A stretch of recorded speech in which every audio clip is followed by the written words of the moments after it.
Have you ever experienced the frustration of the keto rebound weight? Today I'm sharing my journey of bouncing back from the rebound and shedding light on how embracing carbs became a game changer for me. After gaining 50 pounds of keto rebound weight, I'm sharing the steps that I took to start moving the weight loss needle, and spoiler alert, it involves carbs. If you're new to my channel, my name is Lesya and I'm a nutritionist who helps working moms lose fat. If that sounds like you, please subscribe to this channel because the content I share will be valuable to you. In this video, I'm sharing a personal journey that led me to reclaim my health and shed those persistent pounds after experiencing the infamous keto rebound. You see, I've been there, committed to strict keto, riding the low carb wave, and witnessing the initial victories. But the long-term effects weren't as glamorous. I started keto in 2015 and lost over 100 pounds with the diet in between my pregnancies. But after about 5 years, I started gaining weight. It came slowly, so I didn't really notice it at first, but I actually ended up gaining 50 pounds. It took me years to start losing the weight that I gained, and I want to share the steps that I took that finally started moving the needle for me. Step number 1, I gave up strict keto. Now, don't get me wrong, the ketogenic diet has shown its prowess in initiating weight loss, but as time went on, I began to realize that it might not be the knight in shining armor for everyone, especially for women navigating their reproductive years. A study published in the Journal of Clinical Endocrinology and Metabolism presented intriguing findings about the impact of prolonged ketogenic diets on women's hormonal balance. It cautioned against the potential risks, shedding light on the fact that what works initially may not be a sustainable solution for the long haul. This part of my journey wasn't just a change in diet. It was a huge shift in mindset and a roller coaster of emotions. I lost a whopping 110 pounds through strict keto. It had become more than just a diet. It was part of my identity, a testament to my discipline, and the cornerstone of my weight loss success. I had started a business around keto, and the pressure to embody the diet's principles became almost suffocating. I was stuck in the paradox of my own success, feeling the weight of expectations from myself and from the community that I had built. The all or nothing mindset had become my constant companion. Carbs were painted as the villains, the saboteurs of my hard-earned success. I couldn't fathom the idea that what once worked miracles for me could now be the source of my struggles.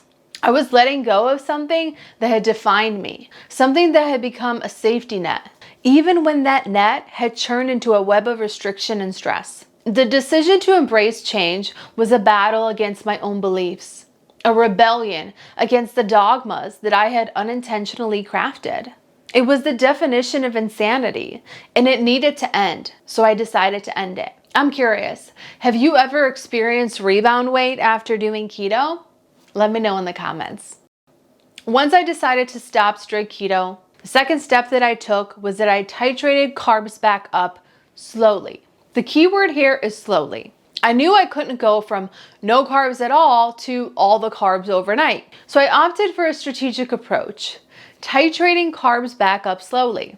Now, titration might sound like a complex term, but in the context of my journey, it was the key to reawakening metabolic flexibility.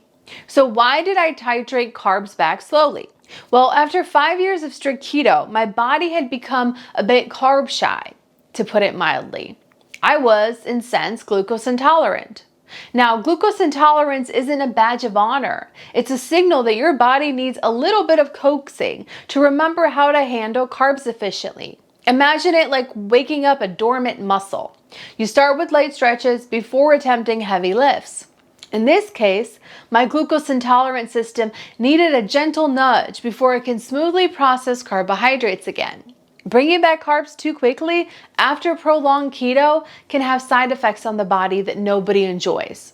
Bloating, fatigue, sudden water weight gain, and headaches. If you're eager to dive deeper into the world of post-keto carb strategies, I've got a resource for you. I've created a carb cycling cheat sheet, your guide to navigating the realms of carb cycling after keto. You can grab the link in the description. Step number 3. I focused on healing adrenals and my stress response. The third thing that I did, and quite frankly I am still doing, is shifted my focus from losing weight to healing my adrenals and stress response. My adrenals were a complete mess due to the chronic stress in my life. I started a business as a stay-at-home mom with 2 very small kids. As the business got bigger, the demands got bigger, and I didn't know how to handle the stress. It was suffocating me. I was a hot mess express, and I didn't even realize how bad I had gotten until the weight piled back on. In this step of my journey, I recognized the intricate connection between adrenal health, stress, and weight gain. I began to understand that long-term keto and cortisol were like oil and water, 2 elements that didn't easily blend, especially when stress was already playing a dominant role. Committing to prolonged keto with elevated stress levels felt like adding fuel to already burning flame, disrupting the delicate dance between hormones and stress. Navigating this complex interplay required a focus on healing my adrenals and fine-tuning my stress response. Now, I have to note here that this step takes the longest, so don't expect to heal your adrenals and stress response overnight. Be patient with yourself and make small improvements daily. And if you need personalized support with how to heal your adrenals so you can lose weight, I have an adrenal and stress protocol that works wonders. I'd love to talk to you to see how and if it can help you. Check out the link in the description to book your free call. Step number 4, I prioritize protein. In this crucial step of my journey, I shifted my focus from the incessant carb counting dilemma to a macronutrient that often goes unnoticed: protein. I recognized that my body needed a consistent and substantial supply of protein to thrive. I made a conscious decision to prioritize protein intake by ensuring that I consumed at least my ideal body weight in grams each day. By prioritizing protein, I fortified my muscles, ensuring that they remain robust and resilient even during periods of weight loss. Instead of fixating on the carb-centric narrative, I shifted my attention to the protein powerhouse. It became less about the fear of carbs making me gain weight and more about the empowering choice to fuel my body with the essential building blocks it craved. Step number 5, I switched to walking and lifting the heaviest weights that I could instead of chronic cardio. In a world where the incessant hum of the treadmill seemed like the only rhythm, I found myself caught in the cardio trap. 5 a.m. wake-up calls, a dedicated rendezvous with my Peloton bike, and an unyielding belief that more cardio equated to greater weight loss. I'll admit, there was a time when my daily routine resembled a cardio marathon. The early morning Peloton sessions were my steadfast companion, yet the results were elusive. It was as if I was running in circles, trapped in the cardio maze, wondering why the pounds clung tighter. Little did I know this relentless pursuit was leading me down a path of frustration and more weight gain. The revelation came like a breath of fresh air, realizing that there's more to fitness than the monotonous rhythm of cardio machines. I broke free from the chains of the chronic cardio and embraced the smarter approach to exercise. A combination of walking and lifting heavy weights.